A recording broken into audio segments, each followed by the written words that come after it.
Good morning dear student. आज की online कक्षा में आपका स्वागत है।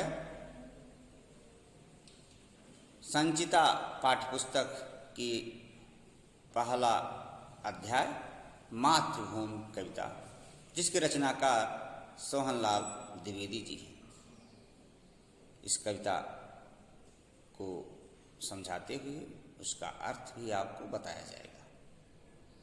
आप ध्यानपूर्वक कविता को समझने का प्रयास कीजिए। सर्वप्रथम इसकी भूमिका को देखते हैं। प्रस्तुत कविता में कवि ने मातृभूमि की सुंदर छटा का वर्णन किया है। कवि को अपनी मातृभूमि पर गर्व है, क्योंकि यहाँ राम, सीता, कृष्ण व गौतम बुद्ध जैसे महापुरुषों ने जन्म लिया है। यहाँ पर बहते झरने, नदियाँ, आकाश चूमता हिमालय और चरणों में झूमता हिंद महासागर कवि को भाव विभोर करता है। इस प्रकार कवि ने भारत की महिमा को रेखांकित किया है। भारत की अलौकिक छटा को अपनी कविता में स्थान दिया है। किस प्रकार भारत में अनेक महापुरुषों का जन्म हुआ, किस प्रकार भारत के सौंदर्य को झरने, नदियाँ, हिमालय, आकाश चूमता हिमालय और हिंद महासागर जो चरणों में झूम रहा है, किस प्रकार यहाँ मलयागिरी चंदन है जो तन मन को संवारती है, किस प्रकार के जो है यहाँ झरनों का दृश्य है, पर्वतों का दृश्य है। बहुत से दृश्यों को कवि ने इस कविता के माध्यम से रेखांकित करने का प्रयास किया है। तो आइए समझते हैं कविता। कवि ने लिखा कि ऊंचा खड़ा हिमालय आकाश चूमता है, नीचे चरण तले झुक नित सिंधु झूमता है।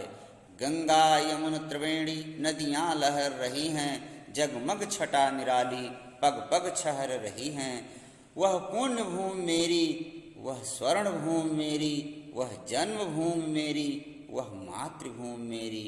झरने अनेक झरते जिसकी पहाड़ियों में, चिड़ियाँ चहक रही हैं हो मस्त झाड़ियों में।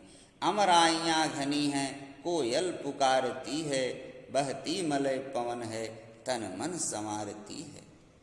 आगे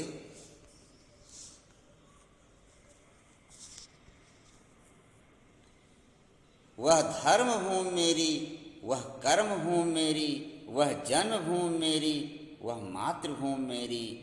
जन्मे जहाँ थे रघुपत, जन्मी जहाँ थी सीता, श्री कृष्ण ने सुनाई वंशी पुनीत गीता। गौतम ने जन्म लेकर जिसका सुयश बढ़ाया, जग को दया सिखाई, जग को दिया दिखाया। वह युद्ध भूमि मेरी, वह बुद्ध भूमि मेरी, वह मातृभूमि मेरी, वह जन्मभूमि मेरी। सोहनलाल द्विवेदी। कवि ने इस कविता में यह बताने का प्रयास किया है कि किस प्रकार भारत की छटा, भारत की धरा है, उसका सौंदर्य किस प्रकार है, किस प्रकार रेखांकित किया कवि ने। कवि कहते हैं कि ऊंचा खड़ा हिमालय, हिमालय इतना ऊंचा खड़ा है, आकाश चूमता है। हिमालय की ऊंचाई को रेखांकित किया कि वह इतना ऊंचा है कि आकाश को चूम रहा है। इस तरह भारत में स्थित ऊंचा खड़ा हिमालय आकाश चूमता है, नीचे चरण तले झुक नित सिंधु झूमता है। और भारत के चरणों को झूमने वाला सिंधु महासागर, सिंधु मतलब सागर न, जो महासागर है, चाहे हिंद महासागर हो, तो सागर क्या कर रहा है, वह चरण में है, चरण का स्पर्श कर रहा है, भारत के चरण का। नीचे चरण तले झुक नित सिंधु झूमता है, झूम रहा है। गंगा यमुन त्रिवेणी नदियां लहर रही हैं। गंगा जैसी पवित्र पावन नदी, यमुना, त्रिवेणी, तीन नदियों का जो है उसको संगम, त्रिवेणी, जहाँ तीन नदियाँ हों, नदियाँ लहर रही हैं। गंगा यमुना त्रिवेणी जैसी नदियाँ लहर रही हैं। जैसी और भी कई नदियाँ हैं जो भारत के विभिन्न क्षेत्रों में अपने अमृतमयी जल से लोगों को सिंचित करती हैं, वहाँ जल उपलब्ध कराती हैं। उनके लहरने को, उन नदियों को पूरे देश में जल का जो जाल फैला हुआ है, जो नदियों का जाल फैला हुआ है, जो जल उपलब्ध कराया जा रहा है, कवि ने उसको रेखांकित किया है कि किस प्रकार नदियाँ लहर रही हैं और उनका जो दृश्य है, जगमग छटा निराली, वह जो दृश्य है वह कितना निराला है। जगमग छटा निराला, निराली पग पग छहर रही है। छहर मतलब बिखराव, बिखरना, बिखेरने को कहते हैं छहरना। पग पग छहर रही है, पग पग उन दृश्यों को लोग देखते हैं। यह भारत भूमि कैसी है? वह पुण्य भूमि मेरी, वह स्वर्ण भूमि मेरी, वह जन्मभूमि मेरी, वह मातृभूमि मेरी। यह धरा व्यक्ति का पुण्य भूमि है। यहाँ कुछ भी आप करेंगे उसका फल आपको प्राप्त होगा, पुण्य आपको प्राप्त होगा। वह स्वर्ण भूमि है, यहाँ से धन धान्य संपदा आपको प्राप्त हो रहा है। और दूसरे अर्थों में कवि ने फसलों को जो पीले स्वर्ण के समान दमकते दिखाई पड़ते हैं, उस तरफ कवि ने रेखांकित किया है कि वह स्वर्ण भूमि मेरी, जो धरा पर पीले पीले फसल के रूप में जो दिखाई पड़ता है, वह धरती स्वर्णमयी है। दूसरी तरफ सूर्य का पीला जो प्रकाश है इस धरती पर जब पड़ता है तो यह धरा स्वर्णमयी दिखाई पड़ती है। तो कवि ने उसके कई अर्थ यहाँ से निकल सकते हैं। वह पुण्य भूमि मेरी, वह स्वर्ण भूमि मेरी, वह जन्मभूमि मेरी, जहाँ जन्म हुआ है वह हमारी जन्मभूमि है, वह मातृभूमि मेरी। इस धरा से हम सब का भरण पोषण होता है।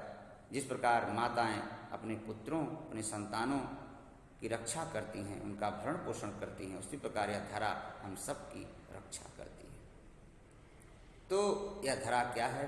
मातृभूमि है। झरने अनेक झरते, भारत के जो पहाड़ चारों तरफ आप देखते हैं, कहीं भी जाएंगे चतुर्दिक, तो जो पहाड़ों का दृश्य है वहाँ विभिन्न प्रकार के बहुत प्रसिद्ध प्रसिद्ध झरने भी हैं। तो उन झरनों के गिरने, उसमें जल प्रपात जो होता है, वहाँ का जो दृश्य है कितना अनुपम है, कितना अनोखा है। झरने अनेक झरते, अनेक झरनों की चर्चा कभी नहीं किया, नाम नहीं लिया। अनेक झरने हैं जिसकी पहाड़ियों में, पहाड़ों में आप जाएंगे तो वहाँ आपको दिखाई पड़ेंगे। झरने अनेक झरते जिसकी पहाड़ियों में, चिड़ियाँ चहक रही हैं वो मस्त झाड़ियों में। कहीं भी आप किसी बाग में जाएंगे, किसी जंगल में जाएंगे, किसी झाड़ी में जाएंगे तो आपको चिड़ियों के चहचहाने की आवाज़ सुनाई पड़ेगी। चिड़ियाँ चहक रही हैं हो मस्त झाड़ियों में, अमराइयाँ घनी हैं कोयल पुकारती। अमराइयाँ मतलब आम के घने बाग को अमराई कहा जाता है। उसमें कोयल की मीठी आवाज़ सुनने के लिए लोग लालायित रहते हैं, लोग जाते हैं। अमराइयाँ घनी हैं कोयल पुकारती, बहती मलय पवन है तन मन संवारती। यह धरा कैसी है? कवि ने लिखा कि बहती मलय पवन है। मलयागिरी से आने वाली वह सुगंधित हवा, मलयागिरी अर्थात वहाँ मलयागिरी चंदन है, जहाँ से सुगंधित हवा हमारे तन और मन को संवारती है, शुद्ध करती है। इस प्रकार से यह धरा है। बहती मलय पवन है तन मन संवारती। आगे कवि ने लिखा कि वह धर्म भूमि मेरी, वह कर्म भूमि मेरी, वह जन्म भूमि मेरी, वह मातृभूमि मेरी। यह धरा कैसी है?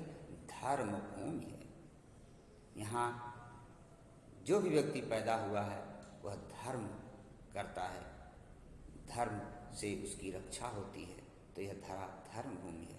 कर्म भूमि भी है, क्योंकि यहाँ रहकर जो भी आप कर्म करेंगे उसका फल आपको प्राप्त होगा। तो इसलिए यह धरा कर्म भूमि है। जो इंसान, जो भी मनुष्य, जो भी व्यक्ति जितना कर्म करता है उसको उसका परिणाम, उसको उसका फल प्राप्त होता है। जैसा कि गीता में भी भगवान श्री कृष्ण ने कहा है, कर्मण्येवाधिकारस्ते माँ फलेषु कदाचन माँ कर्म फल हेतुर्भूमा संगोस्त कर्मणि। अर्थात व्यक्ति को केवल कर्म करने का अधिकार है, इसलिए भूमि कर्म भूमि है। आगे वह जन्मभूमि मेरी, यहाँ हम सबका जन्म हुआ है इसलिए वह जन्मभूमि मेरी। वह मातृभूमि मेरी, यह जो भूमि है माता के समान हमारी रक्षा करती है, हमारा भरण पोषण करती है, इसलिए यह मातृभूमि मेरी है। फिर आगे कवि कहते हैं कि जन्मे जहाँ थे रघुपति, जन्मी जहाँ थी सीता, श्री कृष्ण ने सुनाई वंशी पुनीत गीता। यह धरा कैसी है? जहाँ रघुपति अर्थात श्री राम और सीता का जन्म हुआ है। जन्मे जहाँ थे रघुपति, जन्मी जहाँ थी सीता, श्री कृष्ण ने सुनाई वंशी पुनीत गीता। और श्री कृष्ण की वह वंशी की मधुर ध्वनि और जो दिव्य ज्ञान उन्होंने दिया गीता का, उससे पूरा धरा, पूरा जग, पूरा संसार उसका लाभ ले रहा है। उस अमृतमयी वाणी का श्री कृष्ण ने सुनाई वंशी पुनीत गीता। श्री कृष्ण की वह मधुर वंशी की ध्वनि और दिव्य गीता ज्ञान से पूरा लोक रसास्वादन लेता है, ज्ञान वृद्धि करता है। गौतम ने जन्म लेकर जिसका सुयश बढ़ाया, इस धरा पर गौतम ने जन्म लिया और उसका सुयश बढ़ाया। जग को दया सिखाई, जग को दया की शिक्षा किसने दिया? गौतम बुद्ध ने। जग को दिया दिखाया, दिया प्रकाश किसने दिया? ज्ञान का गौतम ने, गौतम भगवान बुद्ध, जिससे पूरा विश्व गौतम के बताए गए मार्ग का अनुसरण कर रहा है। तो यह धरा इतनी पवित्र है कि जहाँ राम, सीता, कृष्ण, गौतम बुद्ध जैसे महान महापुरुषों ने जन्म लिया और इस धरा को अमर कर दिया है। वह युद्ध भूमि मेरी, वह बुद्ध भूमि मेरी, वह मातृभूमि मेरी, वह जन्मभूमि मेरी। कवि ने कहा कि वह धरा युद्ध भूमि है। यहाँ रहते हुए विभिन्न प्रकार के युद्ध हुए हैं जिससे हम इनकार नहीं कर सकते। चाहे सतयुग हो, द्वापर हो, त्रेता हो या कलयुग हो, युद्धों से यह भूमि खाली नहीं है।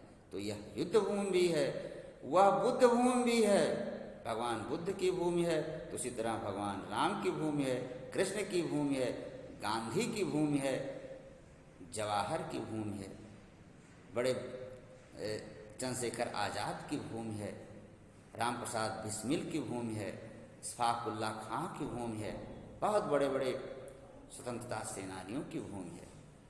वह मातृभूमि मेरी, वह जन्मभूमि मेरी।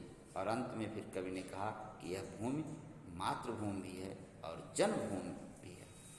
इस प्रकार इस कविता का यह संक्षिप्त भावार्थ अर्थ भी बताने का प्रयास किया गया। मुझे विश्वास है कि आपके समझ में पूरी कविता आ गई होगी।